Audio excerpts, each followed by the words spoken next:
Dans l'outil d'administration de Joomla, vous allez être confronté parfois à des listes assez impressionnantes d'informations, listes dans lesquelles il va falloir justement parfois retrouver assez rapidement des informations vous concernant, ou concernant les items qui sont à gérer. Un exemple très simple, nous allons nous rendre par exemple dans ici le menu contenu, articles, où sont listés les articles actuels du site. Donc nous avons une liste ici assez importante, voilà, qui nous renvoie, vous voyez, sur plusieurs pages. En haut à droite de cette liste, vous pouvez ici choisir justement le nombre d'éléments par page que vous souhaitez faire figurer. Attention tout de même de ne pas prendre des valeurs trop importantes, surtout si vous êtes sur un serveur distant, parce que parfois vous allez avoir justement un chargement de la page qui peut être plus ou moins long en fonction du nombre d'items que vous souhaitez afficher.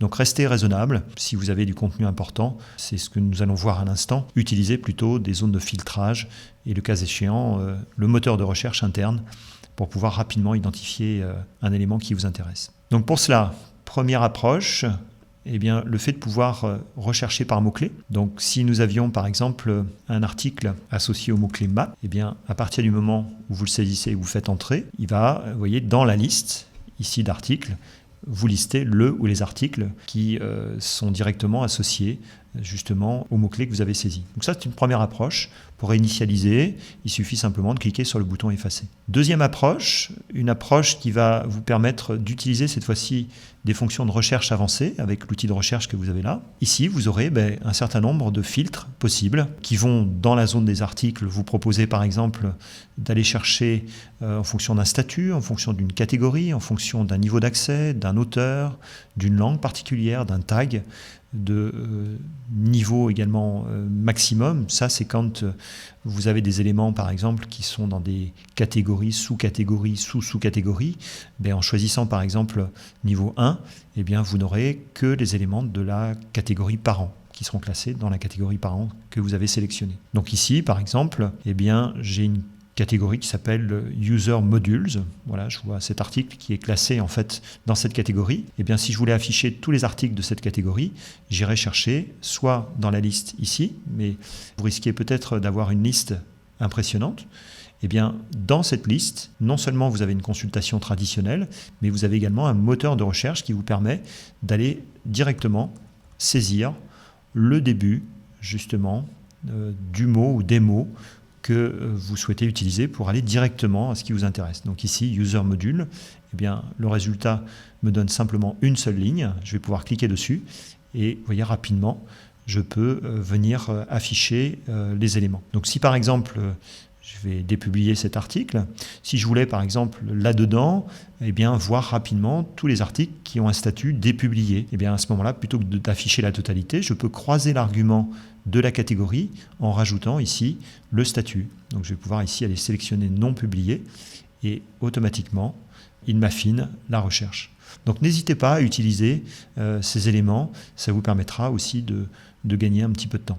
Voilà, donc ici l'interface de recherche. Pour réinitialiser, alors soit une partie des filtres, soit la totalité. Pour la totalité, ce sera ici le bouton effacer. Si jamais vous souhaitiez réinitialiser simplement certains filtres, c'est-à-dire par exemple n'afficher que les articles non publiés, c'est-à-dire le deuxième critère que nous avions choisi, eh bien il suffit de réinitialiser le deuxième filtre ici en allant sélectionner la première ligne de ce filtre. Bon, en l'occurrence, je n'avais qu'un article publié, c'est pour ça que le résultat reste identique, inchangé. Pour réinitialiser le tout, eh bien, le bouton effacer nous permet de le faire rapidement. Autre possibilité, c'est le fait de pouvoir utiliser justement chacune des en-têtes de colonnes que vous avez ici et qui vous permettront rapidement d'aller de mettre en place un tri des éléments avec par exemple ici un tri sur le titre qui par défaut nous indique actuellement une flèche qui pointe vers le haut qui nous indique que nous avons un tri croissant de A jusqu'à Z.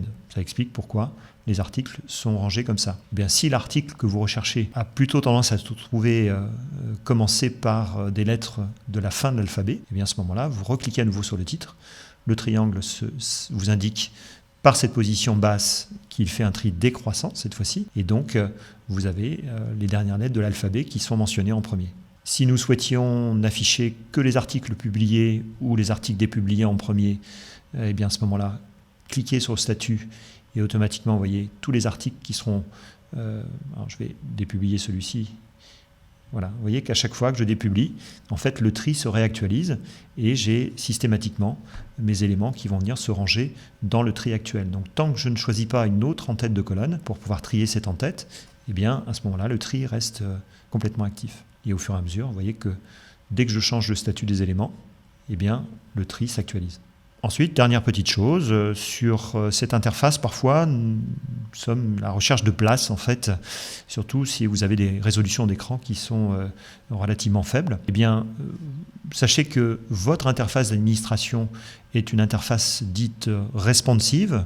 Nous ferons un petit test tout à l'heure en basculant sur une vue téléphone, par exemple. Mais si vous êtes sur un écran standard, donc avec une résolution un petit peu plus faible que celle que nous utilisons actuellement, eh bien, vous avez ici cette petite flèche bleue qui va vous permettre de cacher, justement, comme la bulle nous l'indique, la barre latérale.